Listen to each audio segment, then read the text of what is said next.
The year is 2017. Lockdowns are still 3 years away. Your YouTube feed is clogged up with Joe Rogan clips and videos titled Jordan Peterson Destroys Feminism, when all of a sudden a thumbnail catches your eye. You read the title, an old Irish legend about an Egyptian princess. Huh, I wonder what that's about. You click. Unbeknownst to you, you've taken the first step on a long journey, hand in hand with the most dangerous anthropologist around. Robert Sepehr, for those of you who don't know, is an author, online creator, animal lover, food taster, and ukulele enthusiast. He also has opinions. Now, I ain't no Robert hater, okay? But I'm also not going to claim I'm one of those people who was there from day one, supporting him in the beginning or anything like that. No. I probably came in the same time as most of y'all did. And for a lot of people, that means I've been following Robert for years. I watched a ton of his vids as they came out on the day. And every time I watched one, I found it insightful. I found it interesting, entertaining, food for research. And a lot of them were just starting points for diving into rabbit holes I never knew existed. I even still to this very day talk about some of the old vids with my friends. The one I always tell people about is that Welsh prince, who apparently was crazy and left and found America, and it's like this weird big myth, and did he find America, and is there any evidence? And that video that Robert made was great. I would have never known about that if it wasn't for Robert. You see, Robert has a knack for finding all these quirky little factoids in history and myth and stitching them all together to create a narrative. And to be honest, that is how I would describe his main skill, storytelling. Robert, above all else, is a fantastic storyteller. Now, unfortunately, as time went on, I started seeing some holes here and there. As Robert talked more about secret societies and the occult, which is my wheelhouse, I noticed he only ever talked about it broadly, in the most general manner, surface level. And he'll say things that are completely true, completely legit, but then he'll say some things that are completely wrong. Or sometimes he'll say something and I'll know the source from where he got that, and he doesn't mention it. He completely obscures where he got that from. Which, in a way, kind of rubbed me a little bit wrongly, if I'm gonna be honest. Look, let me give a few examples. So, Robert has a video titled Anthropology of Occult Secret Societies, and it is filled with mistakes. Literally, in the first 4 minutes, he says H.P. Lovecraft was a member of the Hermetic Order of the Golden Dawn. No.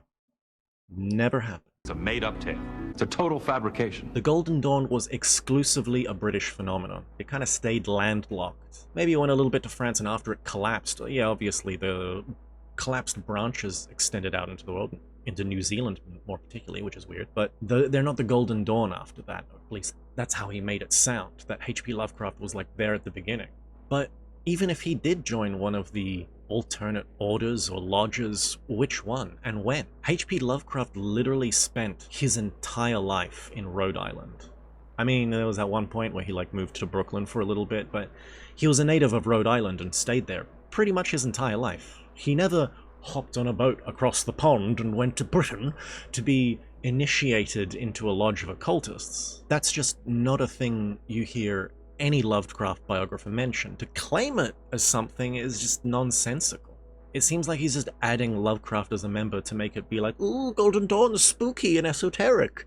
But you don't need to do that. There's already a huge list of members, which you can illustrate and talk about and mention their ideas if you know them. You don't need to add other people randomly who are famous to give it more cred. And it's just, little things like that that kind of make me go, I didn't know half of the stuff, the random history and myth stuff that Robert spoke about. But if he's that sloppy with his occult knowledge, where else has he been a little sloppy toppy? You know what I'm saying? And you may be thinking hey, whatever, who cares? Everyone makes mistakes. Okay, cool. Boys gotta eat. He wants to make it exciting. I get it. But then there's the obscuring of some sources. Robert was one of the first people on the internet to talk about the Sabbatai V thing. 1666 Messiah. We all know the one. But he's got multiple videos on it, and in one, he draws connection Zabbatai Zvi to Jacob Frank, and then Jacob Frank to this order called the Order of the Asiatic Brethren. And that's good data he gives. He gives good data about the Asiatic Brethren and the specific members and how the specific connection from Sabbatai Zvi to the Asiatic Brethren connected, like who the actual people were and a little bit about it. And that was good data, but that data is impossible to find because there's almost nothing on the Order of the Asiatic Brethren in English. It just hasn't been translated. Well, there is one way he could have found out about it. One person translated a bunch of stuff about the Asiatic Brethren. There's a guy called Frater Acker, who, if you're in the occult world, you might know. He's pretty famous. But even then, it's not like the occult world is one big thing and everyone online knows everybody. It's like, you know, you might know who Frater Acker is, you might not know, but even if you did know, you may have missed the blog post where he mentions this. Frater Acker is a native German speaker, and he did some hard miles and translated a full PDF and released it online for free. It wasn't long enough to make a book, and it wasn't rigor enough to be published as an academic journal on the history of something, whatever. So he gave it to us for free. Frater Acker's a bro. He gave that PDF for free, and not many people know. I know I said he's, you know, kind of famous in the occult world, but still, it's like, it's a niche thing. If only someone with a large following were to illuminate his work and, oh look, Robert did a talk on the Asiatic Brethren, and he's mentioning the Asiatic Brethren and all the links to Sabbatai Zvi, and oh, isn't this what Frater Acker said? How come Robert's not mentioning Frater Acker in the video or in the description? That's weird. Huh. Now, you may be thinking like, okay, whatever. He doesn't quote his sources, so nobody quotes their sources. Who cares? My next problem with Robert comes with whatever happens when he gets called out. We all know that he's well known for blocking people on Twitter. And yeah, it's Twitter. Who cares? It's a slop fest. Whatever. Big deal. But in one of Robert's videos, in the comments section, he gets called out by American Esoteric. American Esoteric, for those who don't know, is an actual Freemason and a proper esotericist, well studied in the classics. Go check out his channel. It's a fantastic channel, actually. He's talking to Robert in the comments section, and he's talking to Robert about his views on Freemasonry.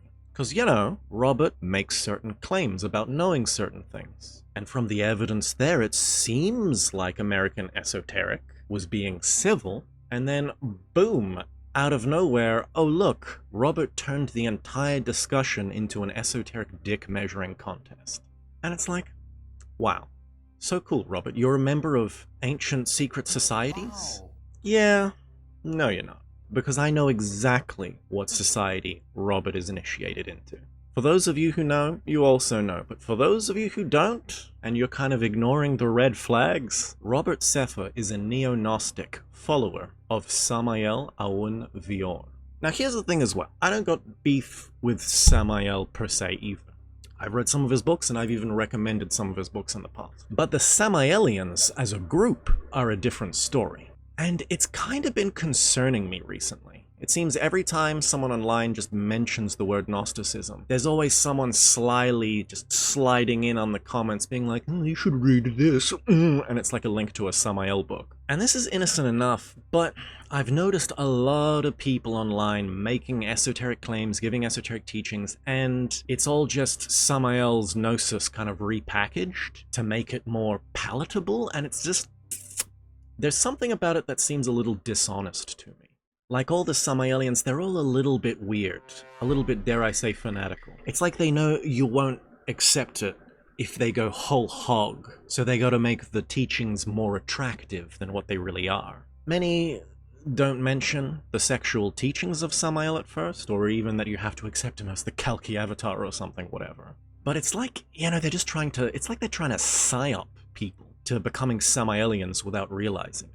Like, you watch a Robert video and you hear the name Samael and you think, oh yeah, cool, and then the next, you know, maybe you click on an Astral Doorway video and you see Samael again, you're like, oh, maybe who's this Samael guy? And boom, they've got someone paying fees for their lectures for a couple more weeks. And it feels like there's just all these people doing all these little subtle things to influence others to, you know, join Samael groups without realizing it. They literally just dress themselves up as something different. I'm an anthropologist, I'm an esotericist.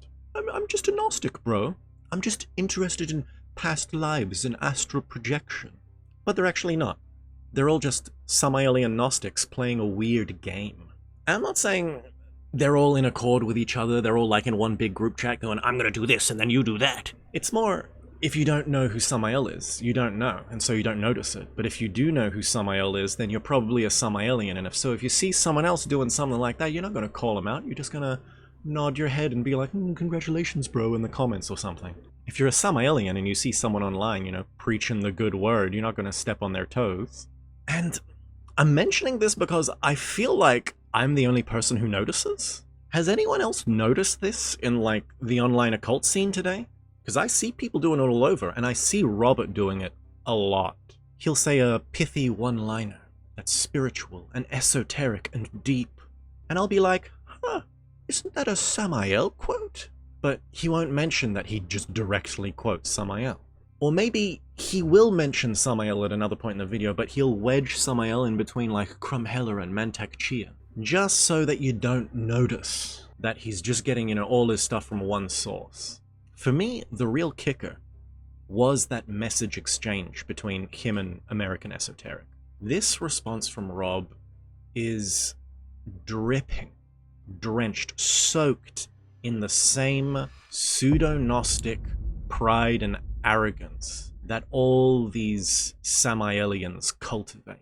Because, I've had some connections with these Samaelians, and word for word, I've heard lines like this come out of their mouths directly. For me, it's become incredibly obvious who Robert Sepehr really is and what he's trying to do. And, frankly, I'm disappointed. Robert, if you're watching, which you're probably not because who the fuck am I anyway? But Robert, you started out as this cool story guy who was based and Atlantis pilled. You had all these weird history facts and mythological stories that you're able to just link together. Your storytelling narratives were like super cool and deep and interesting.